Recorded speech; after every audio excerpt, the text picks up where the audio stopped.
After I got married, I went to Israel for a year to learn in Brisk, and I lived in Israel. One day, I was sitting on a bus, and it was during a big election cycle in the Israeli elections. And I was sitting on a bus, and I saw like a religious newspaper there. Now, if you know how it works in Israel, there are big parties, religious parties, that go for votes in the seats in the Israeli Knesset. One of the big parties is the Shas party. It's run by Rabbi and his family, the Shas party. Anyhow, I pick up this newspaper, and I saw this little clip. I was so entertained by it that I cut it out, and I saved it in my pocket, like for the dax, for like the joke. And then I say, guys, you guys see how crazy Israeli elections are. And I saved it. It happens to me just now when I was moving back to Brooklyn and I'm putting things into my drawers. I saw something, a stack of some of the old things that I saved, and I found it. It says it's 29 years old, for a newspaper in Israel, 29 years old. Let me explain to you what this is. You know, when a person does a mitzvah, there is a little prayer you say before the mitzvah. It's called the L'Shem Yichud. It's like you're asking Hashem to have the right kavanah, like some people do it before they put on tefillin, before they pray mincha, before they pray Rabbi. Some people do it before they count the omed every night. L'Shem Yichud, it's a way to put yourself and ask Hashem for the right conviction. This is a L'Shem Yichud, a prayer you're supposed to say before you vote. L'Shem Yichud Kudsha Berichu. Name of Hashem, Ushchinte B'Yehudah Shalem B'Shem Kol Yisrael. Hashem, please. Heni Muchan Mizuman. I am prepared L'Kayeh Mitzvat Aseh Min HaTorah.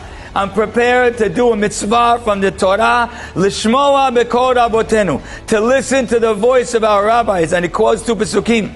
Heni Muchan Mizuman L'Kayeh Mitzvah Kiddush Shem Shamayim. And I'm about to do the mitzvah of Kiddush Hashem. They're going to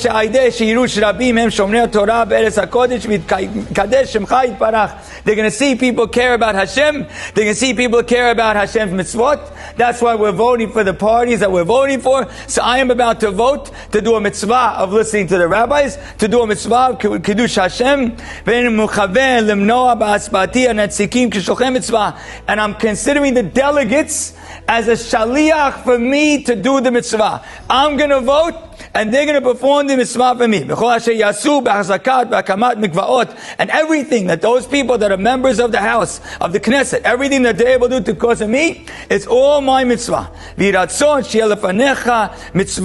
and it should be your will that this mitzvah should be as if I had all of the right kavanot. This is not for praying mincha. This is not for putting on tefillin. This is not for eating matzah. This is for going to vote. Because going to vote is a mitzvah. And the reason why going to vote is a mitzvah is because going to vote is about spirituality.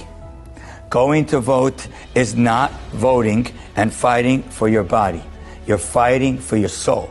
And when you're fighting for your soul, that's when you have to take the matters into your own hands. Right here, right now.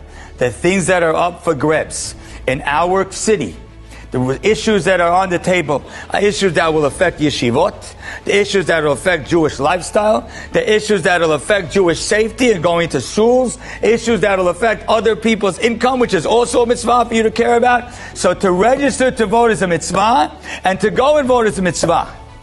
Because that's what's up for grabs right now.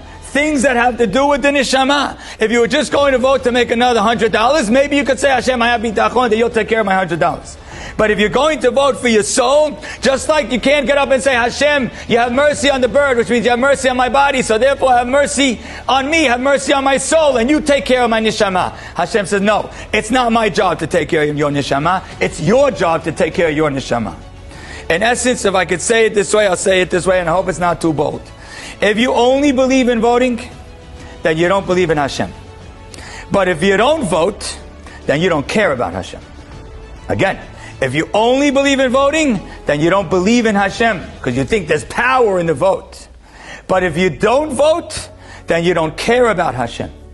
What's the story of Chanukah? The story of Chanukah is our values were at stake. Our Torah learning, our Brit Milah, our Shabbat, our Rosh Chodesh, our values were at stake. So you know what people did? The Hashranim didn't get up and say, we have bitachon. It's a decree from Hashem. They got up and they said, we have to fight. The 2025 version of fighting in the United States of America is casting your vote.